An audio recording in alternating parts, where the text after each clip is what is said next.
Welcome to Session 9, Strategy. So here we are talking about strategy again. Didn't we just talk about strategy a few weeks ago? Good Lord, how many times are we going to rehash this topic of strategy? Well, don't worry. We'll probably only talk about strategy every time we cover another function of HR. HR strategy, leadership development strategy, compensation strategy, staffing strategy, safety strategy, diversity strategy. Get the picture? Oh, and that doesn't even consider sales strategy and product development strategy and production strategy and finance and investment strategy and on and on and on. Everybody has a strategy, and if they all work, life is good. If some work and some don't work, we have uncertainty and confusion. And if none work, time to find a new job. The text does a good job of discussing compensation strategy and how it fits into the overall strategy of the organization. In fact, the text specifically states, quote, the underlying premise is that the greater the alignment or fit between the organization and the compensation system, the more effective the organization. And correspondingly, all those other strategies must complement the overall organizational strategy as well. Is that another duh moment? But did you know that all of those strategies are in competition? They each must complement the organization strategy, but they are also in competition for the resources necessary to realize the strategy. Of course, the success of the organization depends on the success of the multitude of strategies, but the success of each strategy is dependent upon how the competition plays out. Too much emphasis on product development may hamper investment strategy. Too much emphasis on diversity strategy may impact our staffing strategy, etc. Such as it is in your own home. Too much emphasis on housing, you buy too big or too expensive a home, that may impact education strategy for your kids. You can't afford to pay for higher education. The text provides needed focus on strategy and decisions, and I will provide some focus on this competition for internal resources between the various strategic entities. I believe that how this competition plays out is much more influential in the overall strategic success than most realize. Thus, we start our exploration in the battle for the buck. Is it a win-win battle or a win-lose battle or just a battle in which you do what you're told? I'll let you decide after we examine the battlefield and the players. Now that we have established beyond a shadow of a doubt that the universe is totally dependent upon how we manage compensation, let us turn our attention to how do we manage compensation. As a human resource specialist responsible for compensation, the company hands you a barrel of money each year to dispense any way you choose. As a manager in any department, the human resource specialist in turn hands you a smaller but significant bucket of money each year to dispense any way you choose. Now that that's done, we can move on to less important things. Wouldn't it be easy if that's all there was to it? Unfortunately, those nasty issues such as responsibility and leadership and strategic planning and equity and fairness and need, etc., all get in the way. Oh, and one other nasty concept called consistency. You see, we need a plan to dispense this money fairly and equitably, but also consistently across the company. In short, we need to come up with a plan to dispense these funds. A plan that will make everyone happy about everything all the time. Simple, right? Do you want to surrender yet? We need a plan to manage compensation and determine how much we are going to spread our money around each year. And we need to determine how much to pay everyone, each and every individual. We need a strategy. And our compensation strategy is not just high-level words hung on a plaque on the wall. Our compensation strategy goes down to each and every employee in the organization.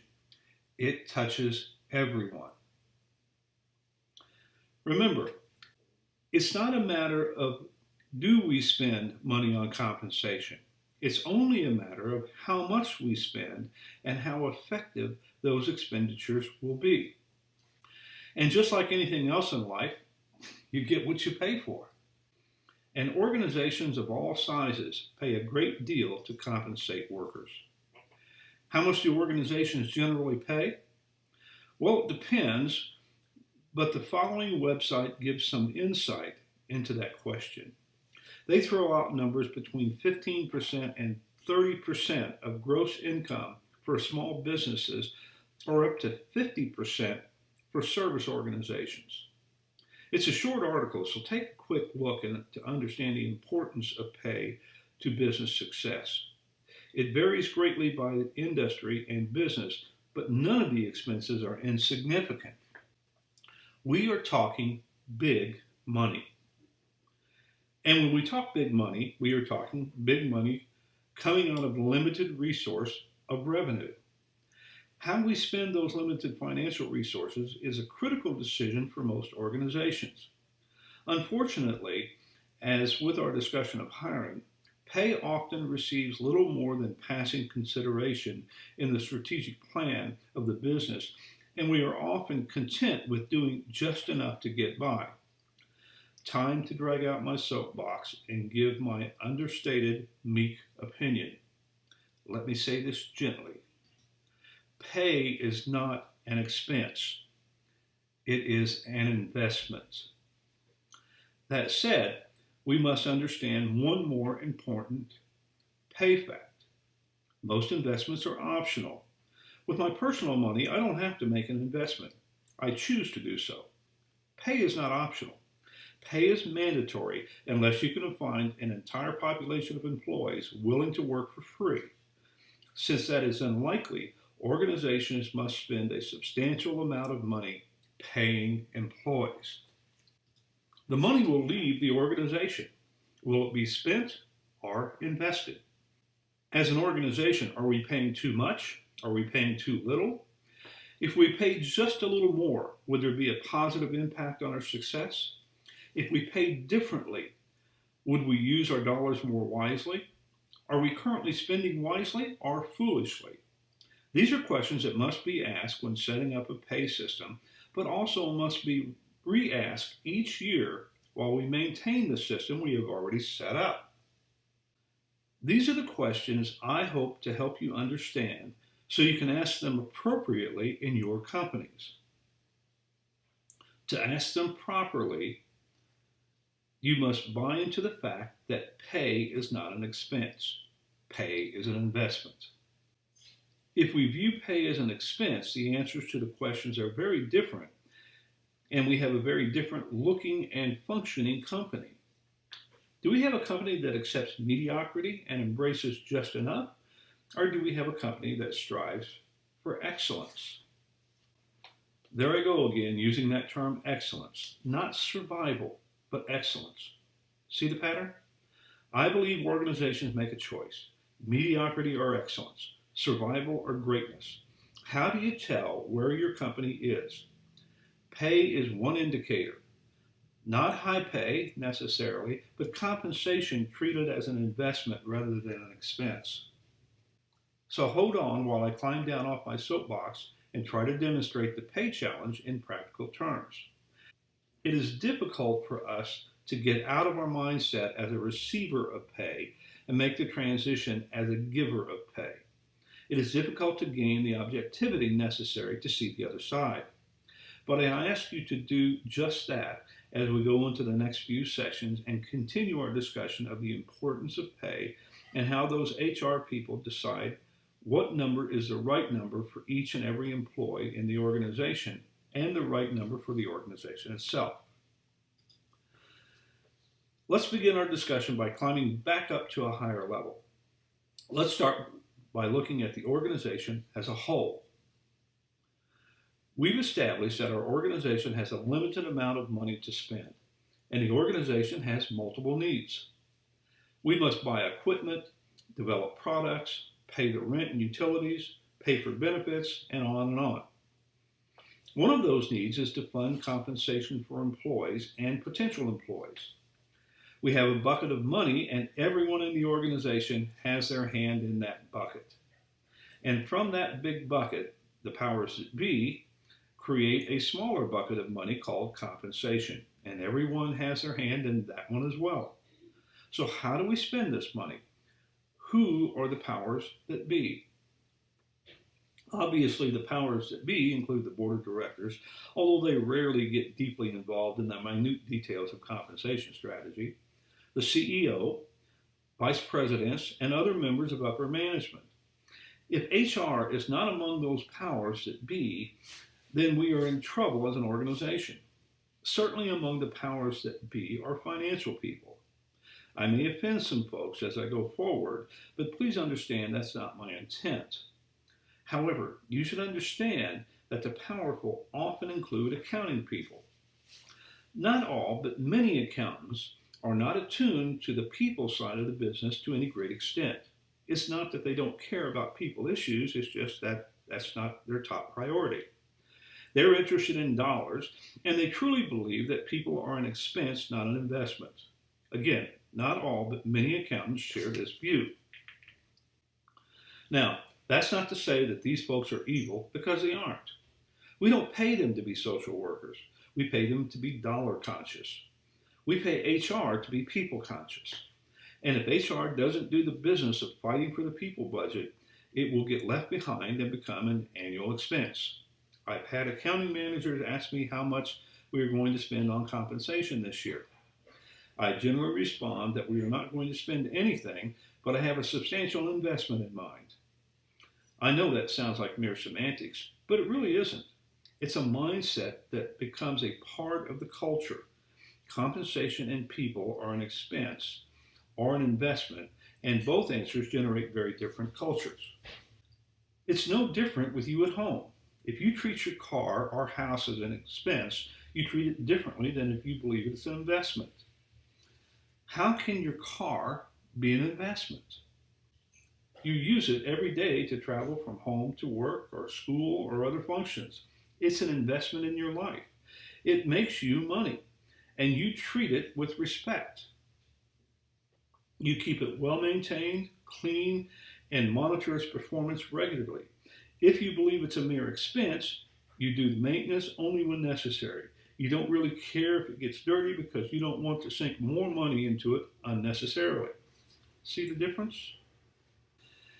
And if HR doesn't fight for the compensation dollar, the investment dwindles into a necessary expense. So given that logic, why don't we just invest every spare dollar and then some in compensation and HR programs?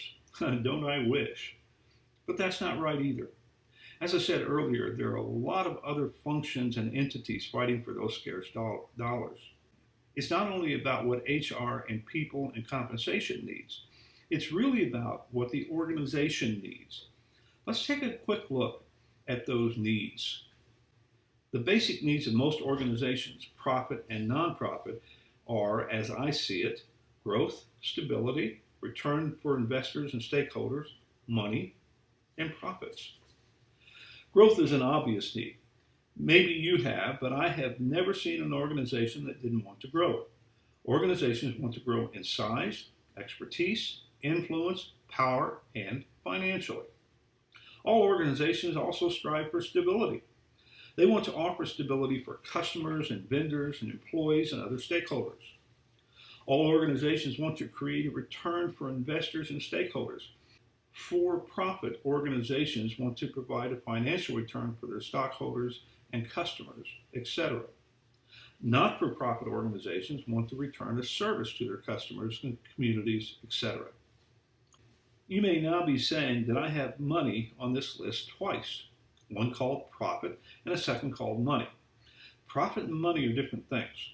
All organizations must make money to sustain operations, money to pay employees, the electric bill, the mortgage, etc.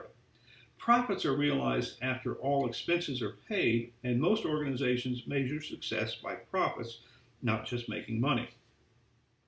And money and profits are by far the strongest motivators for organizations.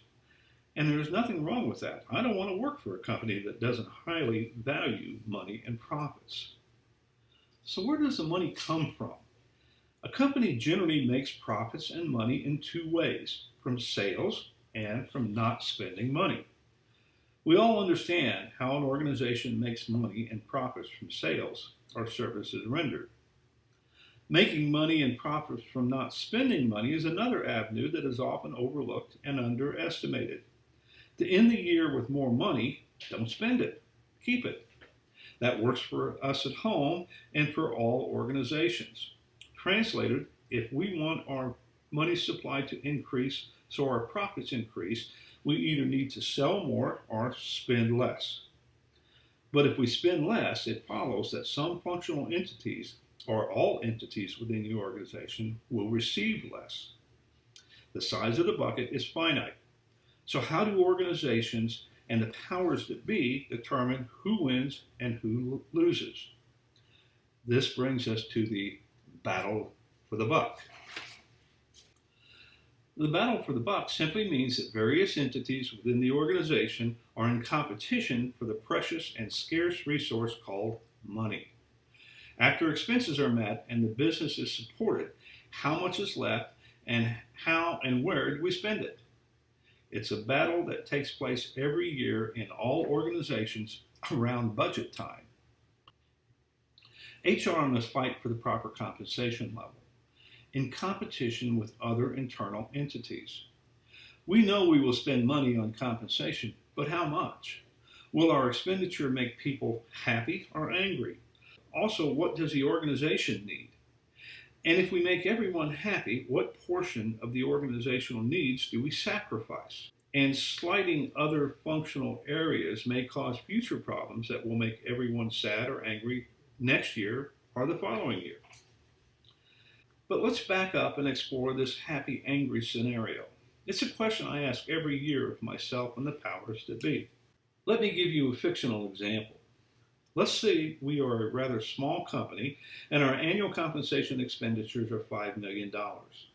If we grant 3% annual increase of base payroll, that yields an expenditure of about $150,000, 5 million times 0.03, to dispense among employees. That's all we have, correct? Well, not so fast. That is the number given to us by our friends in finance. Are the finance people attuned to the nuances of the labor market? Are the finance people attuned to the people needs of the organization? Are the finance people advocates for the employees? Probably not, as I said previously, because they are not paid to be attuned and advocates of those entities. The finance people are paid to make the books balance. Who in the organization is attuned to those things? Well, HR professionals are responsible for those important people considerations. Get ready to fight the annual battle for the limited resources called money. How will employees perceive a 3% across the board increase? Well, it depends. If they were expecting 0, they will be very happy indeed. If they expected 4%, they will be substantially less happy. If other organizations within the community or the industry are granting 5%, our employees will be angry. Or it may make some happy and some sad and some angry.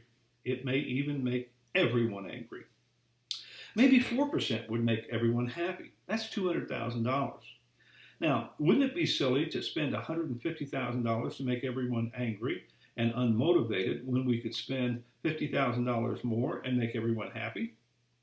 Isn't it worth the fight to get the extra 1% and invest it rather than to merely spend $150,000 for nothing?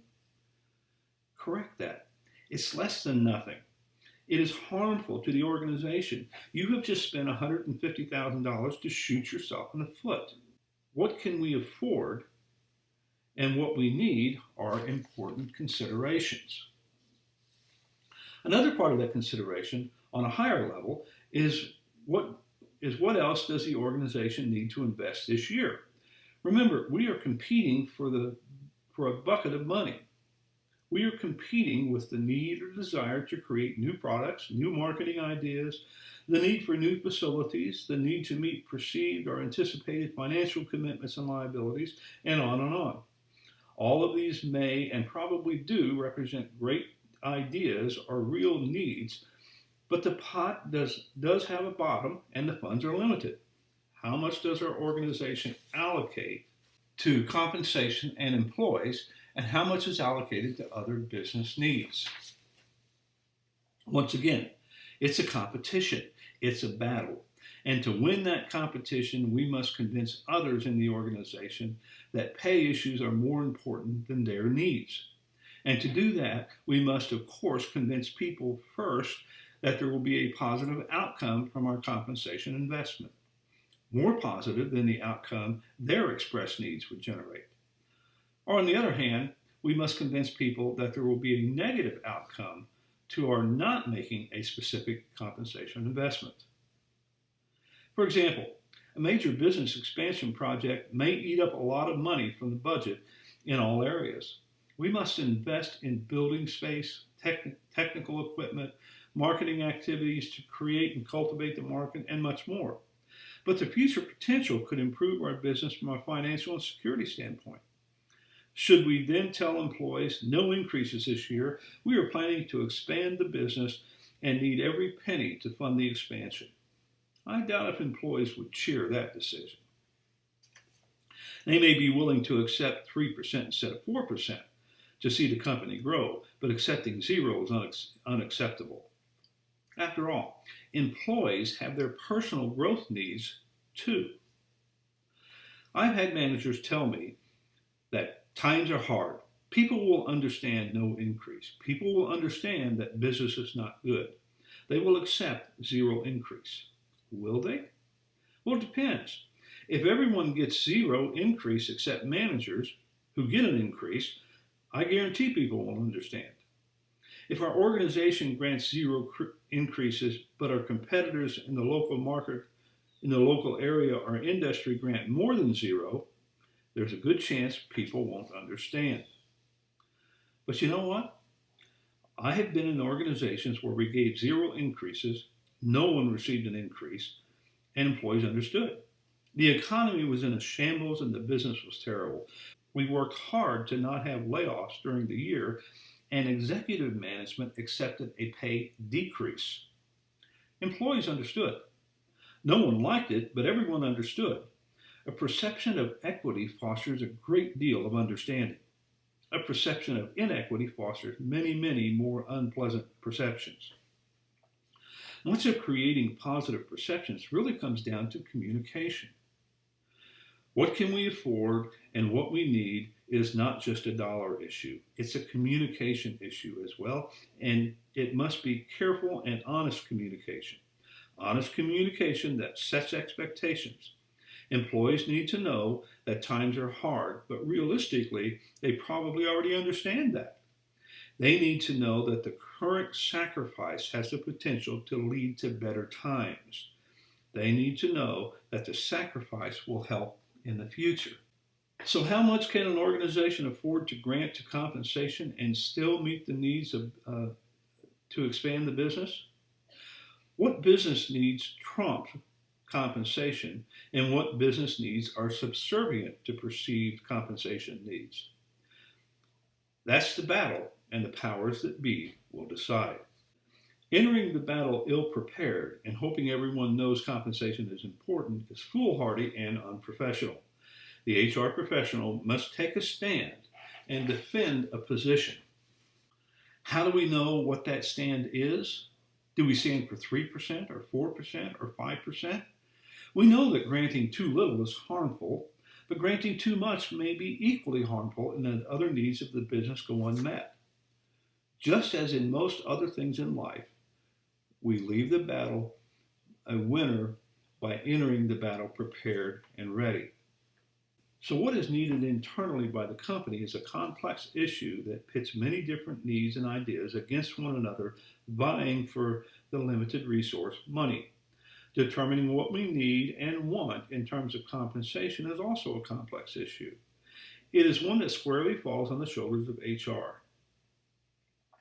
And the idea that we are engaging in an expense or an investment, and if the investment is worthy or foolish one, is primarily based on the perception of employees. If employees believe our compensation actions are fair, our investment will likely be a worthy one. If employees believe our compensation actions are unfair or insufficient, our compensation actions will be foolish. We will spend a great deal of money shooting ourselves in the foot. What do we think employees need? What do we think employees want? What are the employee expectations for base pay and increases? Why these questions?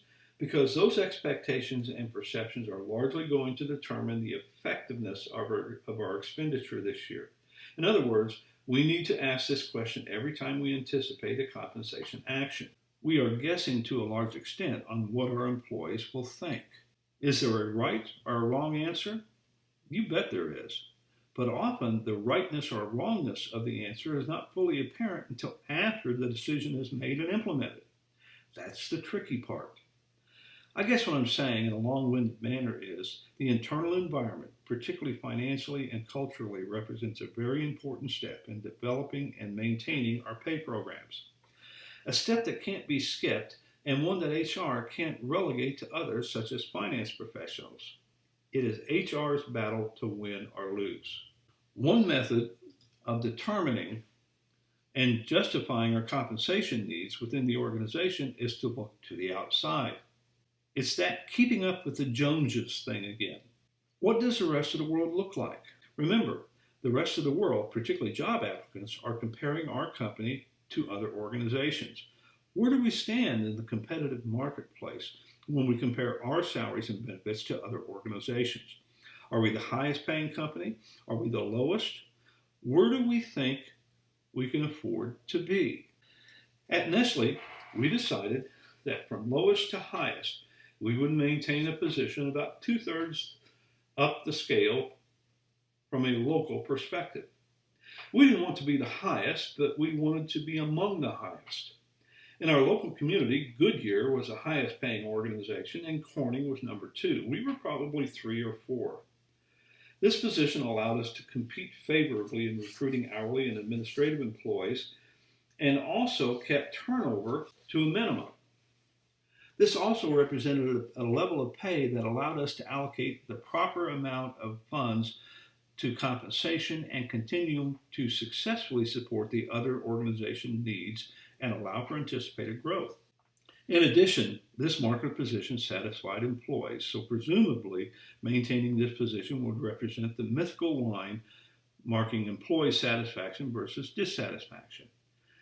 After establishing that position, we merely needed to keep pace with the market each year. If the market granted an average 4% increase and we granted a 2%, we could expect dissatisfaction unless there was a good reason for the discrepancy and that reason was fully communicated. If the market granted a 4% increase and we granted an 8% increase, we were probably wasting money that could fulfill other needs unless there was a good business reason for supporting the discrepancy. That is not to say that we must always follow the market exactly, but we should be in the ballpark. We may also choose to lead the market, but to lead, we must also know where the market is located. With this example, it should be obvious that the first step in determining where to make our stand in the battle for the buck is to determine our comparison to the outside market, both in terms of where we stand and also where the market is going in the current year. We need to know how to compare to our competitors in the labor market. How much do they pay their electronic technicians? How much do they pay their accountants, supervisors, forklift drivers, etc.? If these are valued positions within our company, are we in danger of losing these valuable employees to competitors due to low pay? Are we paying too much when compared to the market and thus wasting money? I realize I have hammered this topic of determining the size of funds allocated to compensation. I've probably said the same thing 10 different ways, but I'm passionate about this responsibility and ensuring that it is a carefully thought out decision. What an organization can afford in compensation is related to many other complex business considerations, both internal and external to the company. I am equally passionate about the managerial and HR roles in this important decision. I just wanted you to understand a little about what goes on behind the scenes. Compensation is not just developing a fancy plan to distribute funds. How the funds are determined in the first place is also a critical business decision. You can have the best looking car in the world or the best base pay plan, but if your car and pay plan continually strands you in the wilderness and makes you and everyone around you unsatisfied, it is less than worthless. Buy an ugly, less expensive car and create a simple, effective pay plan that is dependable and meets everyone's needs. Spend what money you have wisely. Invest your funds.